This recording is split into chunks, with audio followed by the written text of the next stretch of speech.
Okay, ready. All right. So the first thing we do in a turn is we deal new cards. We put the new cards in the deck. There's some new debaters and so on that will come on for the Protestants and the papacy. Place all those guys out. The second thing we do is we have a secret diplomacy phase.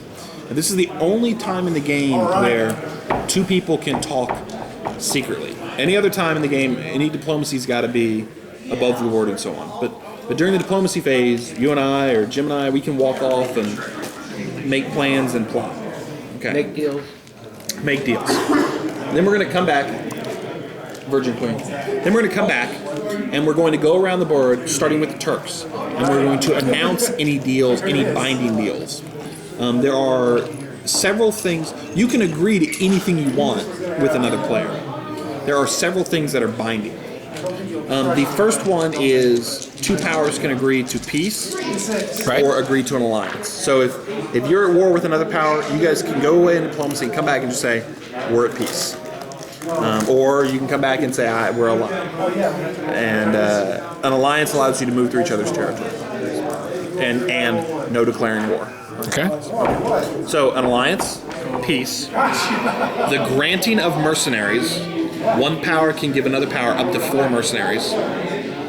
The granting of card draws. You cannot give somebody a specific card from your hand. You can't say, take this card, but you can put your hand face down and grant somebody card draws out of your hand and let them draw from your hand. Card draws, mercenaries, diplomacy, peace, and 2 powers that are allied. One power can lend the other his navy for one turn. How it most usually happens is the papacy lends the Habsburgs his fleets to defend against piracy. Okay.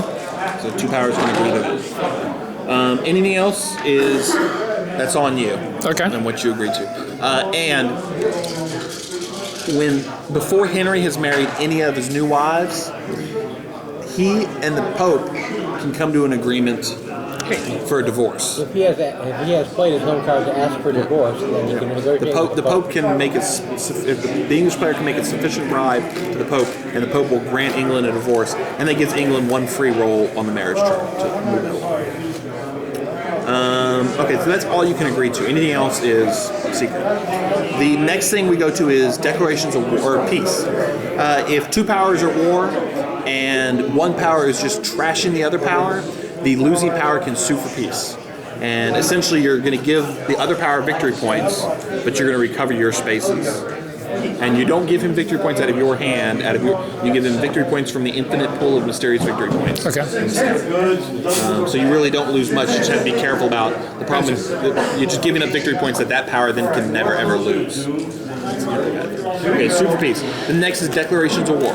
Again, we go around in order, starting with the Ottoman, and they announce if they want to declare war on any major or minor powers. You can't declare war on somebody who you try to defeat. Yep. The cost is up here. So, for instance, for the Ottomans to declare war on the English, it costs 2 CPs. You're going to pay a 2 CP card out of your hand. You can use multiple cards to pay the cost, and you can overpay, but there is no change. So if you only have a 3 card, sorry. So that's the cost of declaring war on major or minor powers. You can declare on multiple powers. Yeah, sure enough. Yeah. Then We got that many. so we've all declared war.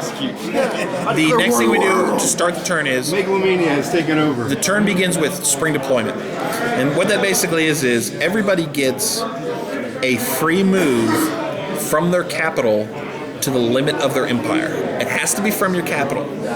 So the Ottoman, for instance, can spring deploy up to 1 formation, so he could take everybody all the way out to, for instance, Buda, if you wanted to, or all the way out to Agram, to the limits. You cannot cross a mountain pass. You can cross a sea zone with some limitations. Mountain pass. That's a mountain pass. Cannot cross that in spring deployment. You can cross a sea zone, but there are some limitations. And we won't talk about those now. We'll talk about it when it matters. So everybody spring deploys, again in order. Ottomans first, Habsburgs, English, French, the Pope. Importantly, the Protestant never spring deploys because he doesn't have a capital. Never gets to spring deploy. And then we start action phases. Starting with the Ottoman player, plays cards. We go around the board playing cards until everybody passes. When everybody's passed, the turn ends. At the end of the turn, you can leave up to 4 guys in fortified spaces. That's the squares and the hexagonals. Everybody else has to go back to your capital. You get a free regular in your capital, and we resolve the new war. If nobody's won, we go to the next turn. I think that's the entire game. Good number. It's so simple.